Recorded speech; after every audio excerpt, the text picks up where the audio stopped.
not sure what happened, but these goofy rappers from the 2010s, you know, all the ones with the viral dances and viral songs, somehow ended up becoming crash out bloodthirsty killers within the last couple years. Like, someone please tell me, why is it the rappers with the goofiest songs getting arrested for the most heinous of crimes, more than likely gun related? Seriously, like, imagine 1 minute you're at the top of the world shucking and jiving for the masses, and then the next you're in a dusty violent state prison sharing a toilet with your homie and having no choice but to smash Badussy for the rest of your time on earth. The trend is honestly crazy, man. First, we have Hurricane Chris, the A-Bay singer from Louisiana who shot someone to death at a Citgo gas station. Thankfully, that ended up being self-defense. Then we got Ugly God, who apparently gunned down a family friend that was apparently a father figure in Mississippi.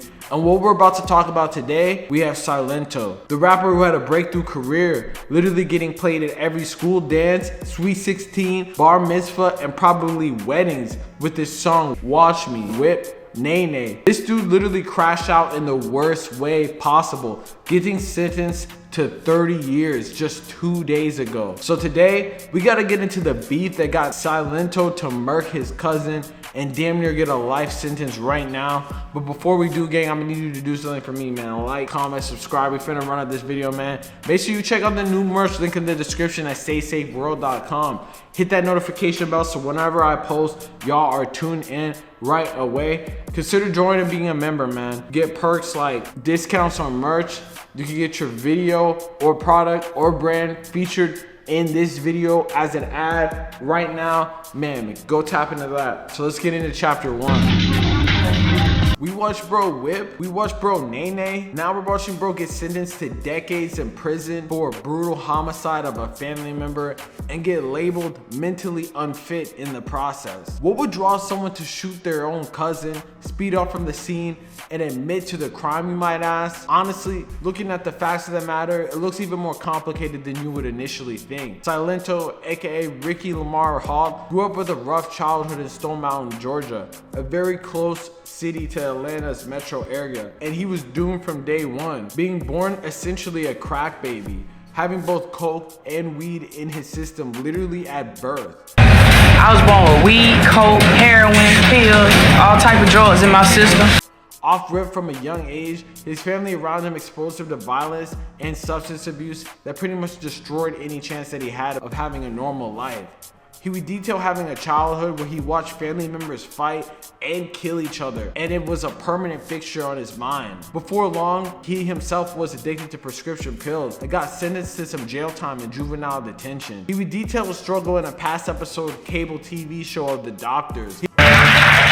Fame and fortune, it's a dream for many, but our next guest says it does not guarantee happiness. I've been fighting demons my whole life. He would be prescribed Adderall at a young age, despite not even having ADHD. At the same time, prescribed sleeping medication. Imagine being a damn near messed up little kid in a crazy dysfunctional household somewhere in the South. You probably don't have much but your music and creativity to keep you going. So at the age of 16, he created his persona Silento and began getting into music. He would join a rap group called YSK and try to tap in with different talent scouts within the Atlanta area. Seeing so much death and destruction in his community, YSK would go a different route and would try to make positive songs to uplift the community and the kids and teach them to do different from how he was brought up. One day in the school cafeteria, he would make the dance for Whip and Nay Nay and saw it instantly catch fire in the school.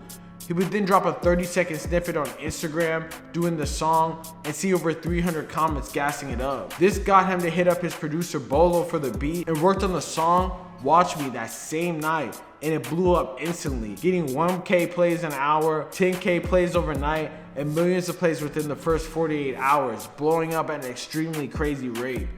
Obviously, all this instant fame is very hard to deal with at a young age. Like, you can look back at your old childhood self, imagine getting millions of eyes on you at once. The dance craze would go crazy on social media, becoming a dance challenge for millennials. He would instantly get hit up for labels and a bidding war would start, eventually landing a 4-album deal with Capitol Records for millions at just 17 years old. His peak would happen with the drop of the official music video on June 25th, 2015, going on to get over 2 billion views. This was a lot of pressure combined with his rough upbringing and few people to guide him along the way of the fame and having literally clinical depression. It all around led to a terrible situation, which we're gonna get into in chapter 2. Achieving the levels of success that Silento had were some next level shit. Like, this wasn't just no like one and done little SoundCloud rap. Like, bruh had a song that went on to go 6 times platinum and peaked at number 3 for the Hot 100. Even dropping a Nickelodeon remix with SpongeBob while still being in high school. He would go on to be everywhere from Nickelodeon to Good Morning America just with that song. In my opinion, that song is legendary in the Black family cookout rotation, so I would go as far as saying that he is an Atlanta legend. Bro was literally everywhere at one point until he was nowhere. People need to realize that becoming a star, especially at that time with music, was incredibly difficult. Your first few years, you got your biggest hit, you gotta literally reinvent yourself and try to become a same type of star, just a different way, over and over and over again. And then if you can't do that, you'll never have a long career and you'll be forced to be what the public call a one-hit wonder. In his case, it didn't help that he blew up right before the extreme takeover of the streaming machine that we have today. Labels nowadays push you through playlists and have direct control over audiences that can see your music and like fry it, even the unsuccessful music, into your brain. Like, you've literally probably heard songs that you didn't even realize you heard, and then when you hear them, you're like, oh, that's that artist. Without this general public perception or eyes on him, they didn't even see his next drop. At the same time, Capitol Records had no idea how to market him and was just putting him on tracks with international artists for pretty much the rest of his label career. This screwed him over when he would also face legal trouble in the UAE after missing a performance and getting his passport stripped until he had to pay the $80K from that missed performance fee back. This forced bro to make a GoFundMe saying free him, and this was literally the beginning of the end. He would go on to be independent like 3 years too late after his viral summer, and it was a rough road. He was starting to crash out, so people around him got him to go on the show The Doctors to try to seek help. They got him paid, got him medical help, but instead of doing that, he just took the money and never followed up with treatments. And this would start a dark decline with multiple arrests coming soon. The craziest was when TMZ got footage of him going 145 miles per hour in a 50 mile per hour zone and then getting arrested for reckless driving. You ain't doing nothing wrong? You doing 143. Can you show me your gun? I will. On top of breaking into a random person's house and domestic abuse. Finally, we have the incident which took out his cousin. Rapper Silento, known for his song Watch Me Whip, Watch Me Nay Nay, is in jail on murder charges. In the early morning of January 21st, 2021, the DeKalb County Police were called to report a shooting at the intersection of Deep Shoal Circle and Cornish Crossing, a residential area in Panthersfield, Georgia. When they arrived, officers found Frederick Rooks III, who had been shot multiple times in the face and legs and chest. It was pronounced dead at the scene. Investigators also found 10 bullet casings near the body, the district attorney's office said. Security camera footage taken from the nearby home show a white BMW, the same one that Silento was posted up in that video where he was speeding and got arrested, speeding away minutes after the shooting. A family member said Rooks was last seen with Hawk, who had picked him up from a friend's home in a car matching that description. Hawk, aka Ricky Hawk, was none other than Silento. Silento, who was arrested on February 1st, then admitted to the shooting during a police interview, according to the district attorney's office. Police said GPS data from the vehicle showed the car was at the scene when the shooting happened, and the bullet casings matched the gun Hawk had when he was arrested. Fast forward to just a couple days ago, and he was sentenced to over 30 years for this shooting. Honestly, man, it's super sad, but this is kind of what happens when you get all this fame right away and you don't just have like a steady buildup. You have instant fame.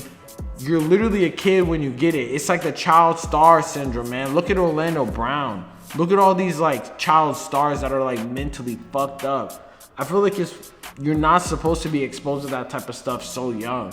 I feel like the more successful people we see are around like 21 or older 20s, mid 20s, 30s when they blow up, they usually are pretty good. But when you're that young and you go up and you have like all these mental problems and all these issues back at home, it's gonna be hard to like handle everything. Not to mention him being affected by being called a one-hit wonder and not really making it in the music world besides this hit. Granted, he got success that no one will ever get, but like it altogether was not a good scenario, and it resulted in bro completely crashing out and throwing it away. And we don't even know what for. It seemed like he was probably just tweaked out of his mind and just killed this dude in like an argument about something that didn't even matter. But regardless of this case, he ended up facing 30 years sentencing, and he's now gonna be gone for decades, man. But hey, let me know in the comments what y'all think about this whole situation. Let me know what y'all think about Silento. Do you think it was self-defense? Do you think that he might have been a misunderstanding, man?